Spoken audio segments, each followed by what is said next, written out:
Hello साथियों, आप सभी का हमारे यूट्यूब चैनल एग्ज़ाम पथ में बहुत-बहुत फिर से स्वागत है। हम लोग एनसीईआरटी को कवर कर रहे थे और उसके अंतर्गत हम लोगों ने जो एनसीईआरटी के 3 चैप्टर थे, चैप्टर 1 और सेकंड और क्या आपका थर्ड हो गया, ठीक है? इन तीनों को हम लोग डिस्कस कर चुके थे और ये चौथा चैप्टर है, इसके अंतर्गत हमने पार्ट फर्स्ट में क्या किया था, कुछ महत्वपूर्ण चीज़ों को कवर अप कर लिया था और उसके आगे जो बचा हुआ पोर्शन है, वो इस वीडियो में हम लोग कवर करेंगे। तो चलिए हम लोग स्टार्ट करेंगे हमारे इस सेशन को और आप अगर चैनल पर नए हो तो आप लोग चैनल को सब्सक्राइब कर लीजिए और अपने फ्रेंड्स को शेयर भी कर दीजिए। ठीक है, चलिए हम लोग क्लास को आगे बढ़ाते हैं। तो हम लोग बात करेंगे मेहरगढ़ के बारे में। किसके बारे में? मेहरगढ़ के बारे में बात करेंगे। संभवतः कहा जाता है कि करीब करीब 7,000 साल पहले की बात है कि मेहरगढ़ जो स्थान है कहाँ पड़ता है? बलूचिस्तान पाकिस्तान के अंतर्गत पड़ता है।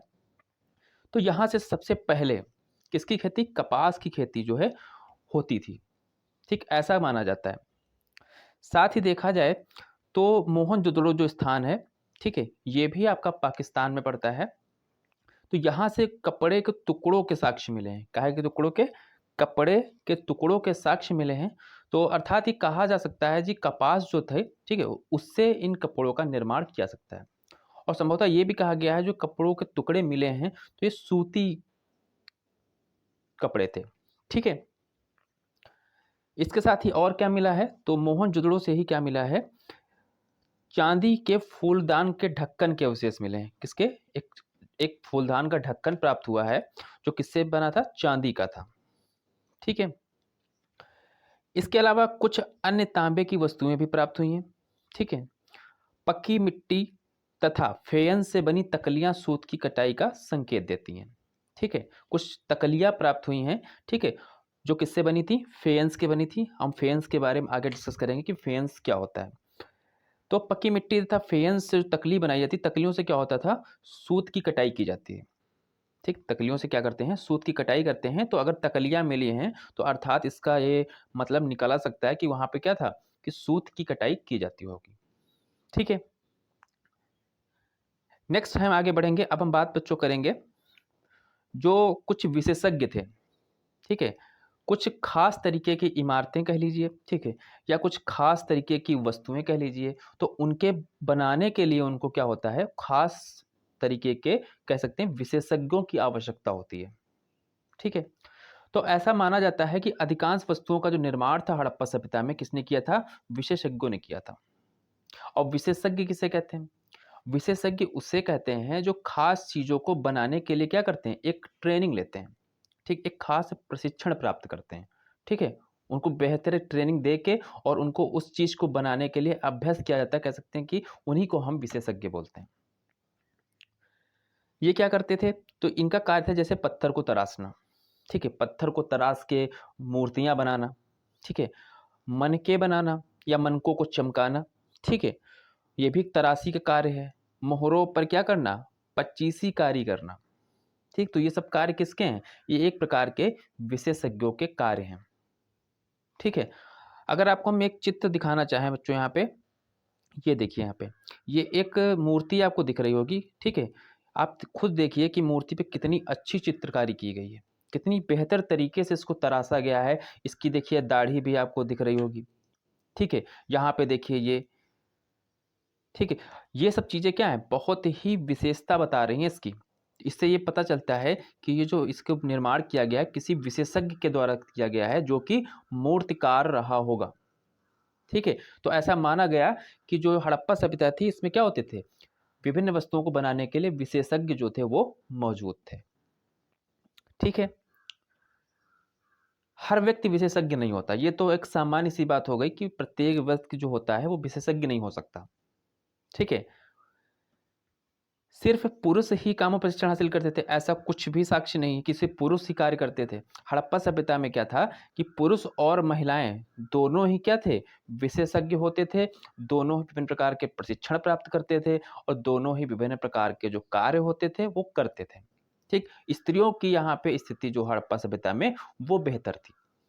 ठीक है? अब बच्चों बात करते हैं हम लोग फेयंस पे कि फेयंस होता क्या है? ये आपके लिए इम्पोर्टेंट है। तो फेयंस क्या होता था? तो सबसे पहले सोचिए कि फेन से बनता क्या था? तो फेंस से मनके बनाए जाते थे, चूड़ियाँ बनाई जाती थी, ठीक है? बाले, छोटे बर्तन, ये सब क्या होते थे, इन फेंस से बनाए जाते थे। लेकिन आपको ये ध्यान रखना है कि फेंस जो है वो प्राकृतिक रूप से नहीं मिलता था। फेंस जो है कृत्रिम रूप से तैयार किया जाता था। और तैयार कैसे होता था? कहते हैं कि बालू या जो स्फटिक जो पत्थर होते हैं, बालू ले ली या फिर क्या किया, जो स्फटिक पत्थर होता है, ठीक है? उसका क्या कर लिया? चूर्ण बना लिया, उसको पीस लिया गया, ठीक है? और इसके बाद क्या किया गया? उसको साथ गोंद को मिला दिया जाता था, ठीक है? अब क्या कैसे? बालू को गोंद में मिला के तब भी फेंस को बना लेते थे। स्फटिक पत्थर होते थे, उनको चूर्ण को गोंद में मिला के तब भी फेंस को बना लेते थे। ठीक, तो इस तरीके से जो है गोंद और वो चूर्ण को मिला के आपस में क्या हो जाता था? फेंस का निर्माण किया जाता था। ठीक, उसके बाद उन वस्तुओं पे क्या होता था? एक चिकनी परत चढ़ा दी जाती थी। इनमें भिन्न प्रकार के रंगों का प्रयोग कर सकते, जैसे नीले या हरे समुद्री जो कलर होते थे, तो उनका भी इन पे प्रयोग किया जाता था, जिससे कि देखने में क्या लगे? आकर्षक लगे। अब बच्चों हम बात करेंगे कच्चे माल की खोज। ठीक है, कच्चा माल, सबसे पहले आपको कच्चा माल समझना है कि एक कच्चा माल होता क्या है। तो कच्चा माल क्या होता है? ये उन ऐसे पदार्थ होते हैं जो कैसे मिलते हैं हमें? प्राकृतिक रूप से प्राप्त होते हैं, ठीक है? या कह सकते हैं जो किसान या पशुपालक उनका उत्पादन करते हैं, या कह सकते हैं लकड़ी या धातुओं को अयस्क जो होते हैं, जो उससे हमें क्या मिलता है? कच्चा माल मिलता है। तो आप लोग समझ गए कि कच्चा माल जो होता है, वो अगर हम अर्थव्यवस्था की बात करें तो प्राथमिक क्षेत्र को जो भी चीज़ें होती हैं, ठीक है? उनसे हमें कच्चा माल मिलता है। खेती खेती किसानी हो गया, पशुपालन हो गया या अन्य जो तरीके से, ठीक है? ये सब क्या कहते हैं? कच्चा माल यहाँ से हमें प्राप्त होता है। ठीक है? तो आप लोग समझिए कच्चा माल क्या होता है? कच्चा माल जब प्राप्त हो जाता था, ठीक है? जब वहाँ इन सब क्षेत्रों से हमें, या कह सकते हैं हड़प्पा सभ्यता में जो कच्चा माल प्राप्त हो जाता था, तो उनसे क्या होता था कि कई तरह की चीज़ें बनाई जाती थी। उनका प्रयोग करके विभिन्न प्रकार की चीज़ों का निर्माण किया जाता था। ठीक? मिसाल के तौर पे जैसे कहा जाए, जैसे किसानों द्वारा पैदा किए गए कपास। अब कपास कौन पैदा करेगा? किसान पैदा करेगा। ठीक है? अब किसान पैदा कर रहा है, तो कपास क्या हो गया? कच्चा माल हो गया। अब जब किसान ने इसको पैदा किया, इसके बाद क्या हुआ? ये चला गया कहीं और, जहाँ पे इसकी क्या होगी? कटाई और बुनाई होगी, जिससे क्या होगा? कपड़ा तैयार किया जाएगा। ठीक है? और हड़प्पा के लोगों को कई चीज़ें वहीं मिलती थीं, लेकिन कुछ चीज़ें उनको आयात करनी पड़ती थी। ठीक? हड़प्पा सभ्यता में कुछ चीज़ें वहीं पे उनको प्राप्त हो जाती थी, लेकिन होता क्या था? कुछ चीज़ें ऐसी हैं जो उनको प्राप्त नहीं हो पाती थी, उनको क्या करना पड़ता था? या कि विभिन्न देशों से, या कह सकते हैं क्षेत्रों से उनको आयात करना पड़ता था। ठीक है? आयात वो लोग क्या करते थे? जैसे तांबा, लोहा, सोना, चांदी और भी जो बहुमूल्य पत्थर होते थे, वो क्या करते थे? दूर-दूर से मँगाते थे या वहाँ आयात करते थे। ठीक है? हड़प्पा के लोग क्या करते थे? तांबे का कहाँ से आयात करते थे? ये लोग आपके लिए इम्पोर्टेंट फैक्ट हो सकता है, इसको आप लोग नोट कर सकते हैं। हड़प्पा सभ्यता के लोग तांबे का आयात करते थे राजस्थान से। राजस्थान का एक एरिया आपको पता होगा, जिसको हम खेतड़ी बोलते हैं, सुना होगा आपने। ठीक, तो राजस्थान के खेतड़ी से जो है तांबा लोग मंगाते थे। साथ ही यहाँ तक कि ये क्या करते थे? पश्चिम एशियाई जो देश थे, ओमान, ठीक है? सुना होगा, ओमान देश था, तो ओमान से क्या मंगाते थे? तांबे का आयात करते थे। ठीक, तो कहाँ से? राजस्थान से तांबे का आयात कर लिया, ओमान से तांबे का आयात कर लिया। अब क्या है कि कांसा बनाने के लिए तांबे के साथ मिलाई जानी धातु, अब ये ध्यान रखिए कि जो कांसा कैसे बनता है, तो तांबे के साथ टिन का प्रयोग करके कांसा बनाया जाता है। ठीक है, एक तो ये फैक्ट आपका तैयार हो गया। तो कांसा बनाने के लिए तांबे के साथ जो एक धातु मिलाई जाती है, टिन, ठीक है? टिन उनके पास उपलब्ध नहीं था हड़प्पा वासियों के साथ, तो उन्होंने क्या किया? टिन का जो आयात कहाँ से किया? वो किया ईरान से और अफ़गानिस्तान से। ठीक है? सिंपल सा तैयार हो जाएगा आपको। टिन का आयात कहाँ से करते थे? तो आपको बताना है, जो ईरान है और अफ़गानिस्तान है, यहाँ से हड़प्पावासी टिन का आयात करते थे। ठीक है? साथ ही सोने का आयात करते थे, तो सोने जो का आयात करते थे कर्नाटक से। ठीक है? और भी साथ में बहुमूल्य पत्थर का आयात कहाँ-कहाँ से करते थे? गुजरात हो गया, ईरान हो गया, अफ़गानिस्तान हो गया, तो इन जगहों से क्या करते थे वो लोग? बहुत प्रकार के बहुमूल्य पत्थर जो उनके लिए उपयोगी थे, उन सभी चीज़ों का आयात करते थे। ठीक? तो ये तो एक आयात होने वाली बात हो गई। यहाँ पे आपको एक चीज़ दिख रही होगी, ये इस पे ध्यान कीजिए आप लोग थोड़ा। ये चीज़ आपको क्या दिख रही है? एक तरीके से आपको ये बैलगाड़ी जैसी दिख रही होगी, ठीक है? क्या दिख रही है? एक तरीके से एक बैलगाड़ी दिख रही है, लेकिन ये क्या है, खिलौना फॉर्म में है, ठीक है? तो अब हम क्या कर सकते हैं, इसके आधार पे क्या था कि हड़प्पा के लोग यातायात के लिए किस साधनों का प्रयोग करते होंगे। तो आपको ये खिलौना जो दिख गया, ठीक है, एक बैलगाड़ी के जैसा खिलौना है, तो यहाँ से एक आप अनुमान जरूर लगा सकते हैं कि उस टाइम क्या होगा, बैलगाड़ी रही होंगी, ठीक है। उस समय बैलगाड़ियों का प्रयोग होता होगा और उनको खींचने के लिए जैसे भैंसा हो गया, ठीक है, या अन्य जानवर हो गया, उसका सहायता ये लोग लेते होंगे, ठीक है। फिर आगे बढ़ते हैं हम लोग। हाँ, नगरों में रहने वालों के लिए भोजन। अब हम भोजन की बात करेंगे। कैसा भोजन वो लोग करते थे? क्या खाते थे? ठीक है। कौन-कौन सी वनस्पतियाँ उपलब्ध थी वहाँ पे? ठीक है। इन सब बातों की हम लोग चर्चा अब करने वाले हैं। तो नगरों में रहने वाले के लिए भोजन प्राप्त कहाँ से होता था? अगर आज के संदर्भ में हम बात करें कि जो नगर में रहने वाले लोग हैं, तो उनको भोजन कहाँ से मिलता है? तो आपको पता होगा गाँव में लोग क्या करते हैं? खेती करते हैं। गाँव में क्या करते हैं? खेती करते हैं और गाँव में जो खेती के बाद जो फसल उगती है, अब उसके गेहूँ की बात करें, चावल की बात करें या अन्य जो सब्जियाँ हैं, ठीक है? तो गाँव के लोग क्या करते हैं? वो चीज़ें शहर में पहुँचाते हैं। शहर में ले जाके उनको बेच देते हैं। इस आधार पे शहरवासी जो होते हैं, जो नगर में रहने वाले लोग हैं, उनको चीज़ें प्राप्त हो पाती हैं। तो सीधा मतलब ये है कि जो नगर में रहने वाले लोग हैं, वो भोजन कहाँ से प्राप्त करते हैं? गाँव में रहने वाले लोगों के माध्यम से। ठीक है? तो हड़प्पा में ये कहा गया कि हड़प्पा में नगर के साथ-साथ क्या थे? गाँव भी थे। ठीक है? सिर्फ़ नगरी सभ्यता नगरी कही गई है, लेकिन इसका मतलब ये नहीं हो जाता कि वहाँ पे सिर्फ़ नगर ही था। नगर के साथ-साथ वहाँ गाँव भी थे। ठीक है? लोग गाँव में भी रहते थे और गाँव में जो रहते थे, वो क्या करते थे? अनाज को भी उगाते थे, जानवर पालते थे, पशुपालक थे, ठीक है? किसान और चरवाहे क्या करते थे? इस शहरों में रहने वाले जो जैसे शासक हो गए, लेखक हो गए, दस्तकार हो गए, ठीक है? तो इनके खाने के लिए क्या करते थे? सामान देते थे। हड़प्पा में क्या था? ये कुछ मुद्रा या कह सकते हैं पैसों का वो नहीं था। यहाँ पे एक प्रणाली चलती थी, वो थी वस्तु विनिमय, ठीक है? वस्तु विनिमय की प्रणाली का यहाँ पे उल्लेख देखने को मिलता है, ठीक है? वस्तु विनिमय क्या होती है? वस्तुओं का आदान-प्रदान। एक वस्तु आप हमसे लीजिए और दूसरी वस्तु हमें दीजिए। इस तरीके से हड़प्पा में जो है सिस्टम देखने को मिला है। ठीक है?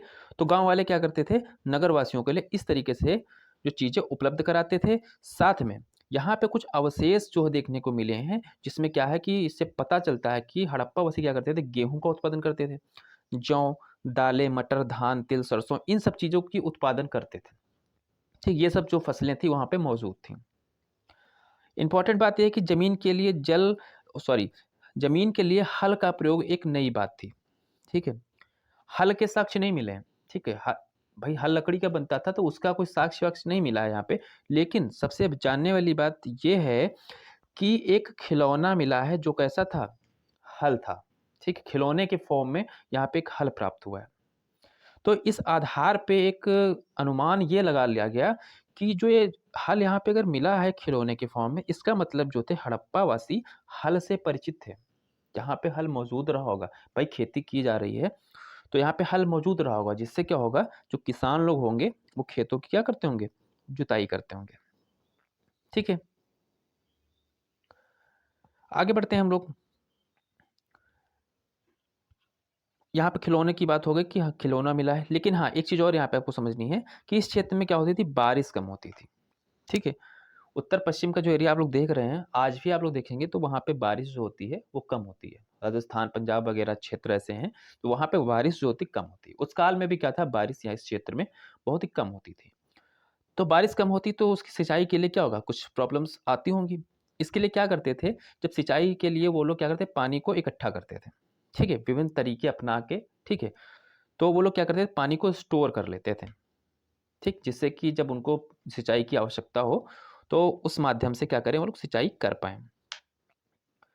संभवतः पानी का संचय जो है किस तरीके से किया जाता होगा, ठीक है? अब जैसे हो गया कुआँ, ठीक? या कोई उन्होंने बाड़ा बना लिया, ठीक है?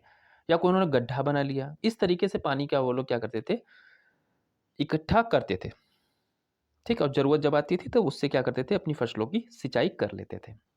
ठीक है, अब यहाँ पे जानवरों की बात करें तो हड़प्पा के लोग क्या करते थे, गाय, भैंस, भेड़, बकरियाँ, ठीक है, ये इन सब चीज़ों को पालते थे। बस्तियों के आसपास क्या होते थे, तालाब होते थे, चारागाह होते थे, ठीक। लेकिन सूखे महीनों में मवेशियों के झुंडों को चारा पानी की तलाश में क्या होता था, दूर दूर जाना पड़ता होगा। भाई सीधी बात है कि अगर कहीं पे सूखा पड़ जाएगा, ठीक है, अब उसके लिए चाहे पानी की तलाश हो, ठीक है, या मवेशियों के चारे की तलाश हो, या अन्य चीज़ों की तलाश हो जो कि सूखे से प्रभावित है, तो उनको क्या करना पड़ेगा, उनको दूर दूर तक जाना पड़ेगा।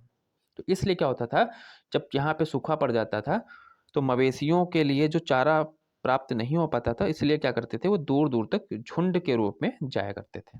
ठीक है, बेर जैसे फलों का इकट्ठा था, यहाँ पे एक बेर शब्द किया गया, अर्थात यहाँ पे जो फलों में कहा जाए तो बेर जो है, ये हड़प्पा वासी जो है इसका प्रयोग करते थे, बेर मौजूद था। साथ में वो लोग क्या करते थे, मछलियाँ पकड़ते थे। ठीक है, मछलियाँ उनका एक आहार था, ठीक है, उससे भोजन की प्राप्ति होती थी। साथ में हिरन और जैसे जानवर जो थे, ठीक है, जिससे उनको मांस भी प्राप्त हो सके, ठीक है, तो इन सभी का क्या करते थे, वो लोग शिकार भी करते थे। ठीक, ये बात आपको ध्यान रखनी है। चलिए आगे हम लोग बात करते हैं गुजरात में हड़प्पा कालीन नगर का सूक्ष्म निरीक्षण। ठीक है, अब हम लोग यहाँ पे क्या बात करेंगे कि गुजरात में जो कुछ स्थल हैं, ठीक है, हड़प्पा काल के, तो उनके विषय में हम लोग क्या बातें कर सकते हैं। ठीक है, चलिए सबसे पहले हम लोग क्या बात करेंगे, धौलावीरा नगर की बात करेंगे।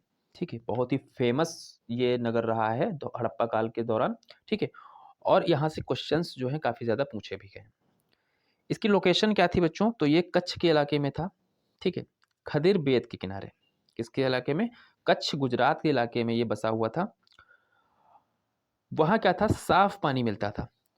ठीक है, जमीन उपजाऊ थी। यहाँ पे देखा जाए तो जो ड्रेन क्या बोलते हैं, जो पानी की व्यवस्था थी, ठीक है, यहाँ पे जो पानी की व्यवस्था थी, ठीक है, तो वो एक उच्च कोटि की थी। ठीक है, यहाँ पे बहुत बेहतरीन तरीके से जो थी वो पानी का मैनेजमेंट किया हुआ था, ऐसा पूछा जाता है एग्जाम में।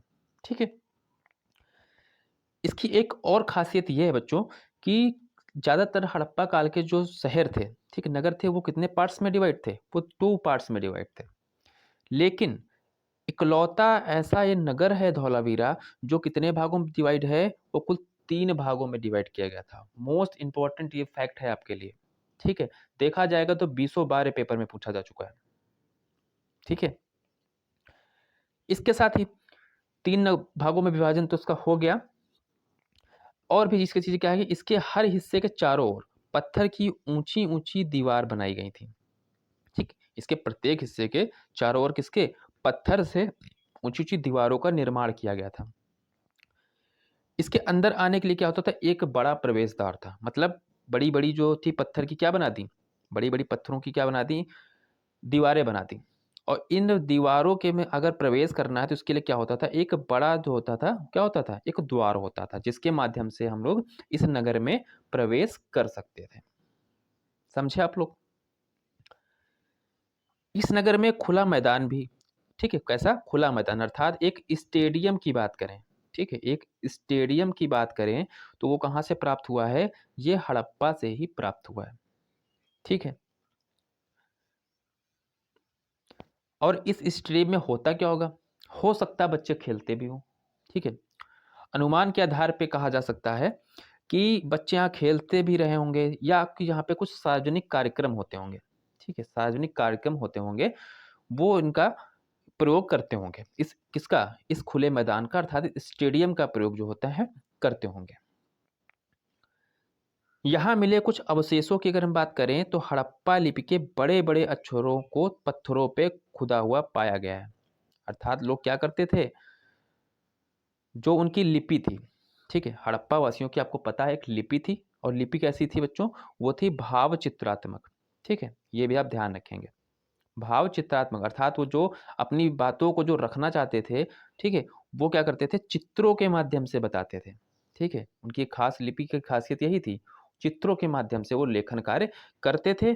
और ये क्या करते थे, ये जो पत्थर होते थे बड़े बड़े, ठीक है, उन पे क्या करते थे, ये लोग अपनी एक चित्र के माध्यम से एक लिपि का प्रयोग कर लेखन कार्य करते थे। ठीक है, इन अभिलेखों को संभवतः लकड़ी में जड़ा गया था, अर्थात क्या आप देखो समझे क्या इसमें, पत्थर पे बच्चों ये कर दिया गया, जैसे ये पत्थर है, ठीक है, इस पे क्या किया गया, मान लो चित्र के माध्यम से इन्होंने कुछ लिखा, ठीक है, इसके बाद क्या किया, इस पत्थर को उन्होंने क्या किया, सब लेख को क्या कर दिया, एक लकड़ी में इसको क्या कर दिया, जड़ दिया, अर्थात उसमें लगा दिया, ठीक है, ये कार्य ये लोग करते थे। यह एक अनोखा अवशेष है क्योंकि आमतौर पर हड़प्पा के जो लेख हैं मुहर जैसी छोटी वस्तुओं पे पाए गए हैं। ज़्यादातर देखा गया है कि जो हड़प्पा में अभी लेखन कार्य हुआ है या कह सकते हैं जो लेख हैं वो कहाँ पे मुहरों पे देखे गए हैं, ठीक है, मुहरों पे लिखा गया है, ठीक, जानवरों के चित्र बनाए गए थे। लेकिन ये जो अपने आप में खासियत इसलिए हो जाती है क्योंकि यहाँ पे क्या है, बड़े बड़े पत्थरों पे भी उन्होंने लेखन कार्य कर दिया और उन पत्थरों को लकड़ी में जड़ के, ठीक है, रखा। तो इसलिए ये है, इनकी एक स्पेशलिटी है, ठीक है। अब दूसरा जो नगर है गुजरात का, वो है क्या बच्चों, वो है लोथल। ये भी आपके लिए काफी ज्यादा इंपॉर्टेंट है। ये कहाँ पे पाया गया है, तो गुजरात की जो खंभात की खाड़ी है, ठीक, गुजरात वाला जो नीचे का पोर्शन आप देखेंगे वहां पर कहाँ क्या स्थित है, वो खंभात की खाड़ी स्थित है, ठीक है। और साबरमती की एक उपनदी है, ठीक है, उसके किनारे नदी का नाम आपको बच्चों बता दूं, ये है भोगवा नदी, ठीक है, भोगवा नदी जो है, ठीक है, ये साबरमती की उपनदी है और इस भोगवा नदी के किनारे जो है वो क्या है, ये लोथल नगर जो है वो बसा हुआ पाया गया था। इसकी एक सबसे बड़ी क्या खासियत है, तो लोथल जो है इसकी सबसे बड़ी इंपॉर्टेंस ये है बच्चों, ये एक लोथल क्या बंदरगाह था, क्या था, एक बंदरगाह था, ठीक है, जहां पे क्या था कि समुद्र के रास्ते आने वाली नावें, अर्थात जो समुद्र से मतलब भाई खंबात की खाड़ी किधर है, गुजरात सेक्शन में है, तो क्या होगा उधर क्या है, अरब सागर स्थित है, अर्थात उस एरिया से, अर्थात जो समुद्र से आने वाली जो नावें होंगी, ठीक है, वो इस रास्ते क्या होती थी, लोथल के बंदरगाह पे आती होंगी, ठीक है। और यहाँ पे क्या होता होगा, यहाँ पे जो सामान आता होगा, विभिन्न देशों से सामान आता होगा, वो क्या होता होगा, उतारा और चढ़ाया जाता होगा। बंदरगाह पे क्या होता है, जो सामान आता है शिप के माध्यम से, नावों के माध्यम से, तो उसको उतारा जाता है, या फिर सामान को कहीं और भेजना है तो ठीक है, तो उस पे क्या होता है, चढ़ा के उसको भेज दिया जाता है, ठीक है। ये बंदरगाह का कार्य होते हैं। तो यहाँ पे बंदरगाह जो पाया गया है, ये इसकी सबसे बड़ी खासियत है, ठीक है। जहाँ कीमती पत्थर जैसा कच्चा माल आसानी से मिल जाता था, ठीक है, क्योंकि जब यहाँ से जो सामान आ ही रहा है, ठीक है, तो यहाँ पे क्या होता है, जो कीमती पत्थर जैसे सामान जो है बहुत ईजिली प्राप्त हो जाते होंगे, ठीक, क्योंकि बंदरगाह था ये, चीजें बाहर से आती थी, ठीक है। यहाँ क्या है, पत्थरों, शंखों और धातुओं से बनाई गई चीजों का महत्वपूर्ण केंद्र था। क्या था, पत्थरों, शंखों और धातुओं से बनाई गई चीजों का एक महत्वपूर्ण केंद्र था। और इस नगर में क्या है बच्चों, एक भंडार गृह भी स्थित था। क्या था, भंडार गृह, भंडार गृह आप समझते होंगे कि जहाँ पे चीजों को भंडारित किया जाता है। इस भंडार गृह से क्या हुआ कि कई प्रकार की मोहरें प्राप्त हुई हैं, ठीक है, क्या किस प्रकार क्या प्राप्त हुई हैं, मोहरें प्राप्त हुई हैं। और मुद्रांकन या मुहरबंदी जो है, गीली मिट्टी को दबाने से बनी हुई छाप, इसके साक्ष्य मिले, मोहरें मिली हैं। और क्या है, मुद्रांकन। अब मोहरें तो आप लोग समझते हैं क्या होता है, मोहरों की चर्चा हम लोगों ने पीछे कर रखी है।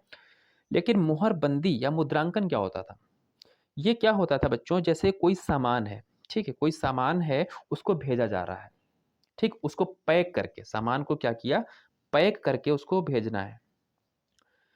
तो क्या हुआ, उसने उस पैक सामान पे क्या कर दिया, एक मुहरबंदी कर दी। क्या कर दी, एक मुहरबंदी कर दी, या कह सकते हैं मुहर मुद्रांकन कर दिया। अब इससे क्या फायदा, तो इससे ये फायदा होता था, अगर उस सामान से कोई क्या करता था, छेड़खानी करता था, ठीक है, छेड़खानी करता था, या कह सकते हैं उस सामान को खोलने का प्रयास करता था अवैध तरीके से, तो ये जो होती थी, मुद्रांकन से जो पता चल जाता था, ठीक है, समझे आप। और ये कैसा होता था, गीली मिट्टी पे दबाने से उसकी ऐसी छाप बन जाती थी, ठीक। इसलिए मुद्रांकन या मुहरबंदी का प्रयोग जो है हड़प्पा सभ्यता में किया जाता था। ये आप लोग देख सकते हैं, ये है लोथल का बंदरगाह, ठीक, ये आपको बहुत बढ़िया चित्र में दिख रहा है। ये क्या है, ये बंदरगाह है, ठीक, लोथल का। यहाँ पे क्या होता है, यहीं पे जो है समुद्र के माध्यम से जो नावें थीं, वो क्या होती थीं, इसमें आती थीं। ठीक है?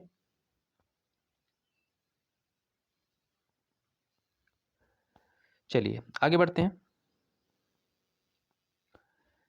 यहाँ पे एक इमारत प्राप्त हुई है। हमने बंदरगाह की बात कर ली, ठीक है? यहाँ पे एक इमारत मिली है। इस इमारत में क्या होता था बच्चों? यहाँ मनके बनाने का काम होता था। ठीक? क्या बनाने का काम होता था? मनके बनाने का। ठीक? तो आप ध्यान रखेंगे जो लोथल है, ठीक है? यहाँ से मनके बनाने का कार्य होता था और एक और नगर है बच्चों, वो पढ़ेंगे हम लोग चनहूदड़ो। ठीक है? चनहूदड़ो। तो यहाँ से भी मनके बनाने का जो है प्रमाण मिले हैं। तो ये 2 स्थान ऐसे हैं, तो जहाँ पे मनके बनाने के जो है साक्ष्य। ठीक है? तो आप लोग समझ गए होंगे। चलिए अब आगे हम लोग बात करते हैं। अब हम लोग मुहर या मुद्रांकन या मुहरबंदी की बात कर लेते हैं। ये सारी चीज़ें आपके लिए इम्पोर्टेंट है, बहुत ये बेसिक है, ठीक है? और बहुत ज़्यादा इम्पोर्टेंट आपके लिए। ठीक, हर एक चीज़ को हम लोग डिस्कस कर रहे हैं। तो अब यहाँ पे मुद्रांकन की चलिए बात करते हैं। मुहरों का प्रयोग होता क्यों था? आपने सोचा कभी? मैंने अभी डिस्कस कर दिया आपसे। जैसे डिब्बे या थैले होते थे, ठीक? उनको चिन्हित करने के लिए, ठीक? उन पे एक निशान छोड़ने के लिए, उन पर एक क्या? छाप छोड़ने के लिए, ठीक? तो इनका प्रयोग होता था। जिन्हें क्या होता था? एक जगह से दूसरी जगह जो है सामान जो है या कह सकते हैं डिब्बे थैले थे, इनको भेजा जाता था। इनको पैक किया गया, ठीक? और एक जगह से दूसरी जगह इनको भेज दिया गया। थैले को बंद करने के बाद इनके मुहानों पे क्या होता था? गीली मिट्टी पोत दी जाती थी, ठीक? जैसे इनको पैक किया और जहाँ मुँह मुँह समझते हैं आप लोग? जहाँ से ये खुलते थे, तो उन पे क्या कर दिया? गीली मिट्टी को पोत दिया गया और उन पर क्या कर दी गई? एक मुहर लगाई गई, ठीक है? एक मुहर की छाप लगा दी गई और मुहर की छाप को ही क्या बोलते थे? मुहरबंदी बोलते थे। अगर उस सामान को अगर कोई छेड़ेगा या उसको खोलने का प्रयास करेगा, तो क्या होगा? जो ये मुहर होती थी बच्चों, ये जो छाप होती थी, ये क्या होती थी? ये बिगड़ जाती थी। और अगर छाप में कोई भी बिगड़ाव आया, कैसे कहते हैं, कोई इसमें टूटा-फूटा कह सकते हैं या उसमें कोई मिट ऐसे छाप कोई मिट जाती थी जैसे। अब इसे कोई किसी ने खोला, ठीक? जैसे मुहाना उसका है, तो उसे किसी ने अवैध तरीके से खोल दिया, तो गीली मिट्टी क्या होगी? उस पे जो पोती हुई थी और उस पे चिन्ह बना हुआ था, तो क्या होगा? वो जो चिन्ह होगा मिट जाएगा और जब मिट जाएगा तो आपको ये पता चल जाएगा कि इस सामान में कोई न कोई छेड़खानी की गई है। अगर जो छाप थी वो टूटी हुई नहीं होती थी, तो ये साबित होता है कि ये जो सामान है इसके कोई छेड़छाड़ नहीं हुई। तो मेन मुद्दा तो यही हो गया, ठीक? सामान को सुरक्षित एक जगह से दूसरी जगह से ले जाने के लिए क्या होता था, ठीक? जिससे कि उसकी शुचिता बनी रहे, उस लिए जो है मोहर का प्रयोग होता था और उससे मुद्रांकन किया जाता था, ठीक?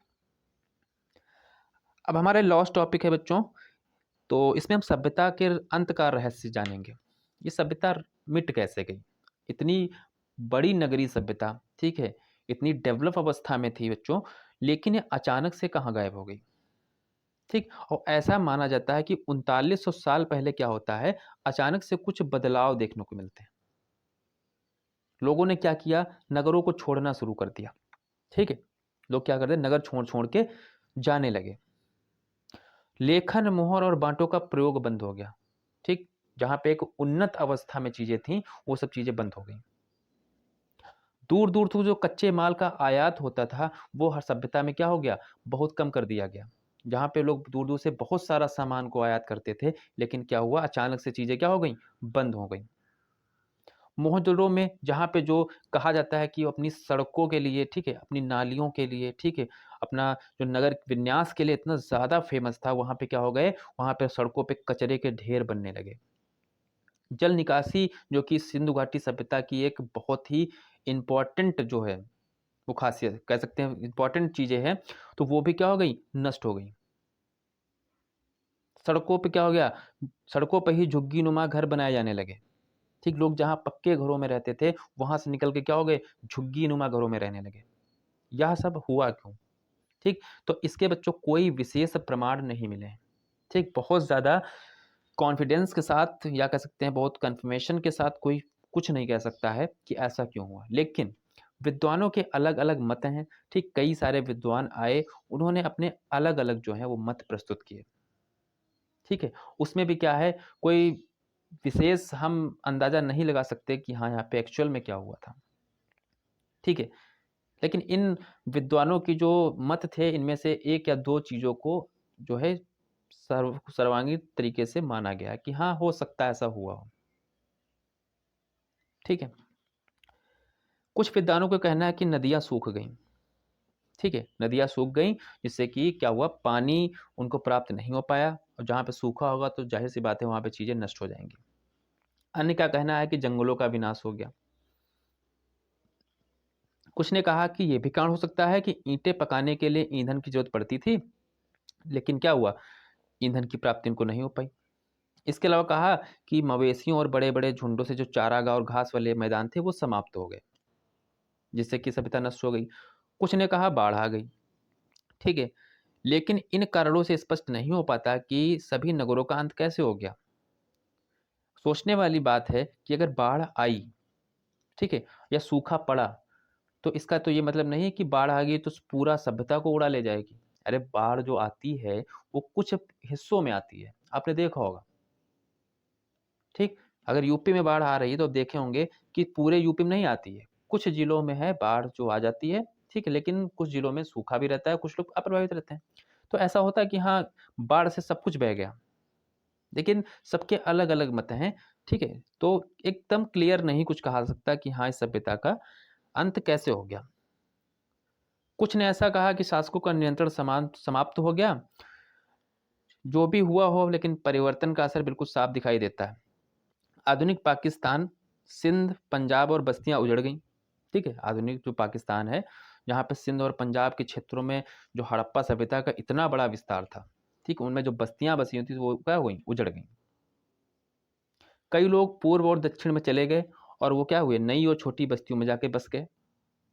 तो कहा गया लगभग 1400 साल बाद नए नगरों का विकास होता है। सिंधु घाटी सभ्यता के बाद में जब 1400 साल बाद इसके क्या होगा, जो नए नगरों का विकास होता है और इनके बारे में जो हम लोग आगे पढ़ेंगे, ठीक है? लेकिन अगर आपसे क्वेश्चन पूछ लेता है तो आप लोग क्या करेंगे, तो ये भी आपको हम बता दें। तो सबसे जो महत्वपूर्ण कारण माना गया है इसके नष्ट होने का, वो माना गया है बाढ़ को, ठीक है? और एक और इस चीज़ है, वो है जलवायु परिवर्तन, ठीक है? तो ये 2 कारक आप ध्यान रखेंगे। अगर ये क्वेश्चन मान लो अब पूछ लिया जाए पेपर में, तो आप क्या करेंगे? ठीक है? ठीक? तो ये 2 आप कारक ध्यान रखेंगे और बाकी तो यहाँ पे बहुत सी बातें हैं, ठीक है? नहीं पता चल पाएगा कि क्या हुआ, क्या नहीं हुआ, ठीक है? ये आप लिए और एक चीज़ है, आपको दिखा देते हैं बच्चों, ये भी आप लोग देख लीजिए। पिरामिड आप लोगों ने सुना होगा, ठीक है? क्या सुना होगा? पिरामिड सुना होगा, नील नदी के बारे में सुना होगा। तो इसमें क्या है कि एटलस आप देखेंगे तो आपको दिख जाएगा, ठीक है? नील नदी ढूँढ लीजिए एटलस में और मिस्र वाला जिसको इजिप्ट कहते हैं, तो वो भी आपको एटलस में मिलेगा। तो नील नदी के आस-पास वाले इलाकों को छोड़कर मिस्र का अधिकांश भाग कैसा है? रेगिस्तान है। इसीलिए नील नदी क्या है? इसको मिस्र का वरदान कहा जाता है, ठीक है? तो नील नदी के आस-पास जो एरिया है, तो वो तो ठीक-ठाक है, लेकिन बाकी जो इसका एरिया देख लिया जाए, वो सब क्या है? रेगिस्तानी है, सब रेत ही रेत चारों तरफ इसके है, ठीक है? लगभग 5000 साल पहले मिस्र में शासन करने वाले राजाओं ने क्या किया, सोना चांदी, हाथी दांत, लकड़ी और हीरे जवाहरात लाने के लिए सेनाएं दूर दूर तक भेजी। सेनाओं को भेजा कि जाइए आप उस शासक पे या कह सकते हैं आक्रमण कीजिए या जो भी है, ठीक है? तो वहां से जो है सोना चांदी, हाथी दांत वगैरह जो इंपॉर्टेंट चीजें होती हैं, वो सब लेके आइए। इन्होंने बड़े बड़े मकबरे बनवाए। अब ध्यान में देने वाली बात यह है, जो इन्होंने मकबरे बनवाए उनको कहा क्या जाता है? तो उनको कहा गया पिरामिड, ठीक है? जो मिस्र के शासकों ने मकबरे बनवाए थे, इनको पिरामिड कहा गया। पिरामिड होते क्या थे? तो जब कोई राजा मर जाता था, ठीक? उसकी मृत्यु हो जाती थी, तो उनके शव जो होते थे, उनको क्या करते थे? इन्हीं पिरामिडों में क्या, या दफना दिया जाता था और सुरक्षित रख दिया जाता था। और इन शवों को क्या बोलते थे? इन शवों को मम्मी कहा जाता था। जिन शवों को दफना दिया जाता था और जिसके नीचे दफनाया जाता था, उसको पिरामिड, और इन शवों को मम्मी बोला जाता था। इन सबों के साथ-साथ क्या होता था, उनकी अनेक चीज़ें भी दफ़नाई जाती थीं। और इन चीज़ों में क्या होता था, बहुत सारी चीज़ें, ऐसे खाद्यान्न हो गए, पेय चीज़ें हो गई, वस्त्र हो गए, गहने, बर्तन, वाद्य यंत्र, हथियार, जानवर, जो भी है, मतलब बहुत सारी चीज़ें होती थी, ठीक है? वो सभी क्या होती थी, इनके साथ में दफ़ना दी जाती थी, ठीक है? कभी-कभी 100 के साथ क्या होता था, उनके सेवक और सेविकाओं को भी दफ़ना दिया जाता था, ठीक, जो उनकी सेवा करते रहे होंगे, ठीक है? दुनिया के इतिहास में शवों को दफनाने की परंपरा को देखते हुए मिस्र में सबसे ज़्यादा धन-दौलत खर्च किया जाता था, ठीक है? अब धन-दौलत तो खर्च होगा ही भाई, इतना बड़ा देखिए सब पिरामिड वगैरह बनाए हैं इन्होंने, ठीक है? उनके साथ में चीज़ें दफना रहे हैं, सोना-चांदी दफना रहे हैं, ठीक है? और भी चीज़ें दफना रहे हैं, ठीक? तो ये सब क्या है? सब बहुत ही खर्चीला है, ठीक? अब आप सोचिए ऐसा क्यों करते होंगे? कोई ना कोई कारण तो रहा ही होगा, ठीक है? तो ये चैप्टर आपका समाप्त हो जाता है, ठीक है? और इसमें क्वेश्चंस जो हैं, वो आप लोग देख सकते हैं, अगर आप करना चाहें तो क्वेश्चंस इसमें करेंगे, ठीक है? और ये चैप्टर आपका इसी साथ समाप्त हो जाता है। नेक्स्ट चैप्टर हम लोग पढ़ेंगे क्या बताती हैं हमें किताबें और कब्रें, ठीक है? तो आज के लिए दोस्तों इतना ही रखेंगे और नेक्स्ट वीडियो में फिर से मुलाकात होगी और आज के लिए इतना ही। चैनल को आप लोग सब्सक्राइब कर लीजिए, लाइक कर दीजिए और शेयर कर दीजिए, ठीक है? और बाकी आप लोग क्वेश्चंस को लगाइएगा, ठीक है? कोई डाउट हो पूछेगा, ठीक है? तो मिलते हैं नेक्स्ट वीडियो में और आप सभी को धन्यवाद।